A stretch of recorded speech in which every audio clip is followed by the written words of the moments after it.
Hello everyone, welcome to RG smart class. मैं हूं अभिषेक अवस्थी और आपको पता होगा मैं अकेडमी पे प्लस एजुकेटर हूं। तो अगर आप एमपीटेट एग्जाम की प्रिपरेशन कर रहे हैं तो एमपीटेट एग्जाम के लिए एक नया बैच कोर्स आपका 31 जुलाई यानी कि आज से शुरू होने वाला है। तो जो भी स्टूडेंट एमपीटेट एग्जाम की प्रिपरेशन कर रहे हैं तो मैंने डिस्क्रिप्शन में लिंक दिया हुआ है, वहां पे जाके आप इस बैच कोर्स को एनरोल कर सकते हैं।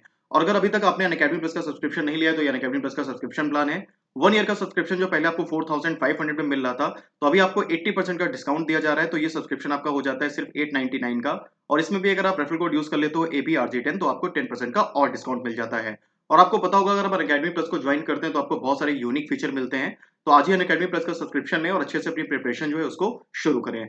तो हम लोग चलिए शुरू करते हैं आज का वीडियो। और आज के इस वीडियो में हम लोग EVS के प्रैक्टिस सेट 19 पर डिस्कस करने वाले हैं। तो आज का पहला प्रश्न है कि वातावरण में सर्वाधिक मात्रा में पाई जाने वाली गैस कौन सी है। तो वातावरण में सर्वाधिक मात्रा में पाई जाने वाली गैस है नाइट्रोजन। याद रखेंगे वातावरण में नाइट्रोजन जो है वो सर्वाधिक मात्रा में पाई जाने वाली गैस है। और नाइट्रोजन का परसेंटेज होता है 78%। उसके बाद में पाई जाती है ऑक्सीजन जिसका परसेंट होता है 21%। उसके बाद में पाई जाती है आर्गन। तीसरी सर्वाधिक मात्रा में पाई जाने वाली गैस है आर्गन जिसका परसेंट होता है 0.93%। और उसके बाद में पाई जाती है कार्बन डाइऑक्साइड जिसका परसेंट होता है 0.03%। याद रखेंगे। और अगर आपसे पूछा जाए कि वातावरण में पाई जाने वाली सबसे स्थायी गैस कौन सी है, तो आप याद रखेंगे वातावरण में पाई जाने वाली जो सबसे स्थायी गैस है वो है जल वाष्प। अगला प्रश्न है कि वातावरण में सर्वाधिक मात्रा में पाई जाने वाली सर्वाधिक अक्रिय गैस कौन सी है। तो सर्वाधिक मात्रा में पाई जाने वाली जो अक्रिय गैस है वो कौन सी है, जो किसी भी रासायनिक अभिक्रिया में भाग नहीं लेती, वो गैस है आर्गन। जैसे कि मैंने आपको बताया कि तीसरी सर्वाधिक मात्रा में पाई जाने वाली गैस है जिसका परसेंटेज कितना है 0.93%। तो ये सर्वाधिक मात्रा में पाई जाने वाली अक्रिय गैस है जो किसी भी रासायनिक अभिक्रिया में भाग नहीं लेती। अगला प्रश्न है कि भारत में किस प्रकार की जलवायु पाई जाती है। तो भारत में किस प्रकार की जलवायु पाई जाती है, तो इसका सही आंसर है ऑप्शन ए, उष्णकटिबंधीय मानसूनी जलवायु। भारत में उष्णकटिबंधीय मानसूनी जलवायु पाई जाती है। और अगर आपसे पूछा जाए कि भारत में कौन से वन पाए जाते हैं सर्वाधिक, तो भारत में सर्वाधिक वन पाए जाते हैं पर्णपाती वन। अब देखिएगा ध्यान से, भारत में मानसूनी जलवायु पाई जाती है, तो जो पर्णपाती वन है इनको कहते हैं हम लोग आम भाषा में पतझड़ वाले वन। और इन्हीं को मानसूनी वन भी कहा जाता है। तो भारत की जलवायु भी कैसी है, उष्णकटिबंधीय मानसूनी जलवायु। तो इसका मतलब भारत में सर्वाधिक वन कैसे पाए जाएंगे, मानसूनी वन। मानसूनी वन को ही पतझड़ वाले वन या पर्णपाती वन भी कहा जाता है। ऐसे वन जिनकी वर्ष में एक बार पत्तियां जो है वो जरूर गिरे। आगे देखते हैं, वायुमंडलीय दाब किससे मापा जाता है। तो वायुमंडलीय दाब जो है किसके द्वारा मापा जाता है, तो वायुमंडलीय दाब जो है वो मापा जाता है सिस्मोग्राफ के द्वारा। याद रखेंगे वायुमंडलीय दाब, एक मिनट, सिस्मोग्राफ के द्वारा मापा जाता है भूकंप। थोड़ा सा यहाँ पे ऑप्शन गलत टिक है, आप सही कर लीजिएगा। वायुमंडलीय दाब को मापा जाता है किसके द्वारा, बैरोमीटर के द्वारा। ठीक है, वायुमंडलीय दाब को मापते हैं बैरोमीटर के द्वारा, जबकि सिस्मोग्राफ के द्वारा भूकंप को मापा जाता है। कभी कभी ये क्वेश्चन पूछते हैं कि वायुमंडलीय दाब जो है वो किस मौसम में सबसे कम होता है। तो आप याद रखेंगे जो ग्रीष्म ऋतु होती है, जो गर्मियों का मौसम होता है, तो उस समय जो वायुमंडलीय दाब है वो कम होता है, क्योंकि गर्म होकर हवा ऊपर की ओर उठती है, तो उस कारण जो वायुमंडलीय दाब है गर्मियों में वो कम हो जाता है।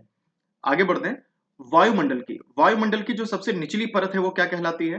तो वायुमंडल की जो सबसे निचली परत है वो कहलाती है क्षोभ मंडल। वायुमंडल की सबसे निचली परत जो है वो कहलाती है क्षोभ मंडल, जिसको हम लोग इंग्लिश में बोलते हैं ट्रोपोस्फेयर। इंग्लिश में क्या बोलते हैं इसको, ट्रोपोस्फेयर। और ट्रोपोस्फेयर के ऊपर जो होती है वो होती है स्ट्रेटोस्फेयर, जिसको हम लोग बोलते हैं समताप मंडल। ठीक है, और इसके ऊपर होता है मध्य मंडल, जिसको हम लोग बोलते हैं मेसोस्फेयर। जिसको हम लोग क्या बोलते हैं, मेसोस्फेयर। और इसके ऊपर होता है आयन मंडल, जिसको हम लोग बोलते हैं आयनोस्फेयर। और इसके ऊपर होता है बाह्य मंडल, जिसको हम लोग इंग्लिश में बोलते हैं एक्सोस्फेयर। ठीक है, 0 किलोमीटर से लेके और आपका 18 किलोमीटर तक ये आपका होता है ट्रोपोस्फेयर यानी कि क्षोभ मंडल। उसके बाद में 18 से लेके 40 तक आपका होता है स्ट्रेटोस्फेयर यानी कि समताप मंडल। 40 से लेके 80 तक होता है मध्य मंडल यानी कि मेसोस्फेयर। और 80 से लेके 640 किलोमीटर तक होता है आपका आयनोस्फेयर यानी कि आयन मंडल। और एक्सोस्फेयर यानी कि बाह्य मंडल शुरू होता है 640 किलोमीटर से, और इसकी अंतिम सीमा निर्धारित नहीं है, उसके बाद ही अंतरिक्ष का विस्तार शुरू होता है। तो ट्रोपोस्फेयर यानी कि जो क्षोभ मंडल है इसमें सभी मौसम संबंधी घटनाएं होती हैं। समताप मंडल में ओजोन परत पाई जाती है, मौसम साफ रहता है और इसमें वायुयान उड़ाए जाते हैं। ध्यान रखेंगे वायुयान उड़ाए जाते हैं समताप मंडल में। मेसोस्फीयर वायुमंडल की सबसे ठंडी परत है और इसमें उल्कापिंड जलकर नष्ट होते हैं। आयनोस्फीयर में विद्युत आवेशित आयन पाए जाते हैं जो संचार के लिए आवश्यक हैं। और जो एक्सोस्फीयर है ये हमारे वायुमंडल की सबसे बाहरी परत है, जिसमें हल्की गैसों का विस्तार है, जैसे कि हाइड्रोजन और हीलियम। और इनको याद करने की ट्रिक बहुत सिंपल है। देखो अल्फाबेटिकल ऑर्डर में दिए हुए हैं ये सब। इंग्लिश में पहले ई आता है इंग्लिश अल्फाबेट में, फिर आई आता है, फिर एम आता है, फिर एस आता है, फिर टी आता है। तो इंग्लिश अल्फाबेट के जो ऑर्डर है ई आई एम एस टी, तो ये उसी सीरीज में दिए हुए हैं, उसी सीक्वेंस में दिए हैं। कभी भी अगर आप भूल जाए तो आसानी से याद कर सकते हैं। आगे देखते हैं, क्षोभ मंडल की मोटाई किस मौसम में बढ़ जाती है? तो क्षोभ मंडल की मोटाई जो है वो बढ़ जाती है ग्रीष्म ऋतु में। क्षोभ मंडल की मोटाई किस मौसम में बढ़ जाती है? याद रखेंगे, ग्रीष्म ऋतु जो है उसमें क्षोभ मंडल की मोटाई बढ़ जाती है। और क्षोभ मंडल जो है इसको अधोमंडल, क्षोभ मंडल को क्या बोलते हैं? अधोमंडल, या इसको क्या बोलते हैं? इसको बोलते हैं संवहन मंडल। तो ये भी याद रखना। आगे देखते हैं, वायुमंडल में जो जल की उपस्थिति है वो क्या कहलाती है?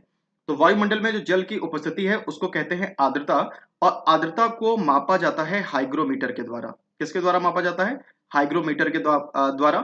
और इसका मतलब होता है ह्यूमिडिटी यानी कि नमी। आगे देखिए, पृथ्वी पर सर्वाधिक वर्षा किस क्षेत्र में होती है? तो पृथ्वी पर सर्वाधिक वर्षा जो है वो होती है भूमध्य रेखीय क्षेत्र में, भूमध्य रेखा के नजदीक वाले क्षेत्रों में। ये जो भूमध्य सागरीय क्षेत्र है ये किस लिए प्रसिद्ध है अगर आपसे पूछा जाए, तो आप याद रखना इसको बोलते हैं विश्व का फल उद्यान। ठीक है, इसको क्या बोलते हैं? विश्व का फल उद्यान। विश्व में सर्वाधिक जो फल हैं वो होते हैं भूमध्य सागरीय क्षेत्र में। और फल भी रसेदार फल, जैसे कि आपका संतरा है, मौसमी है, इस तरीके के फल। तो याद रखेंगे सर्वाधिक वर्षा कहां पर होती है? भूमध्य रेखीय क्षेत्र के आसपास। अगर पूछें कि विश्व में सर्वाधिक वर्षा वाला स्थान कौन सा है, तो आपको पता है कि विश्व में सर्वाधिक वर्षा वाला जो स्थान है वो है मासिनराम, जो कि भारत में है। कहां पर? मेघालय राज्य में। अगला प्रश्न है कि पृथ्वी पर सबसे कम वर्षा कहां होती है? तो सबसे अधिक वर्षा तो भूमध्य रेखा के आसपास वाले क्षेत्रों में होती है। सबसे कम वर्षा अगर पूछे कहां होती है, तो सबसे कम वर्षा होती है ध्रुवीय क्षेत्रों पे, जो पोलर रीजन है, जैसे कि आपका नॉर्थ पोल हो गया, साउथ पोल हो गया। तो जो आपका पोलर रीजन है, ध्रुवीय क्षेत्र है, यहाँ पर अत्यधिक ठंड होती है। तो यहाँ पे सीधे बर्फ ही गिरती है, यहाँ पे वर्षा होती है ना के बराबर, बहुत ही कम। नेक्स्ट क्वेश्चन है कि महासागरों की औसत गहराई कितनी होती है? तो महासागरों की औसत गहराई होती है 4000 मीटर। और विश्व का सबसे बड़ा और सबसे गहरा जो महासागर है आपको पता है वो है प्रशांत महासागर, सबसे बड़ा और सबसे गहरा महासागर। और अगर आपसे पूछा जाए कि प्रशांत महासागर में सबसे गहरा स्थान कौन सा है, तो प्रशांत महासागर में जो सबसे गहरा स्थान है उसका नाम है मैरियाना गर्त, और जिसकी जो गहराई है वो है 11,022 मीटर। तो ये भी याद कर लेंगे। अगला प्रश्न है कि समुद्र जल की औसत लवणता कितनी होती है? तो समुद्री जल की जो औसत लवणता है, महासागरों के जल की जो औसत लवणता है वो कितनी होती है? तो इसका सही आंसर है 35%। समुद्र के जल की औसत लवणता होती है 35%, याद कर लेंगे। और अगर आपसे पूछा जाए कि सर्वाधिक मात्रा में कौन सा लवण पाया जाता है, तो सर्वाधिक मात्रा में जो लवण पाया जाता है वो होता है सोडियम क्लोराइड। समुद्र के जल में सर्वाधिक मात्रा में पाया जाने वाला लवण होता है सोडियम क्लोराइड, जिसका परसेंटेज होता है 78, 78% कैल्शियम सोडियम क्लोराइड जो है वो पाया जाता है समुद्री जल में। नदियों में सर्वाधिक मात्रा में जो पाया जाने वाला तत्व होता है वो होता है कैल्शियम, याद रखेंगे। आगे देखें, पृथ्वी का ताप बनाए रखने के लिए कौन सी गैस का होना सबसे आवश्यक है?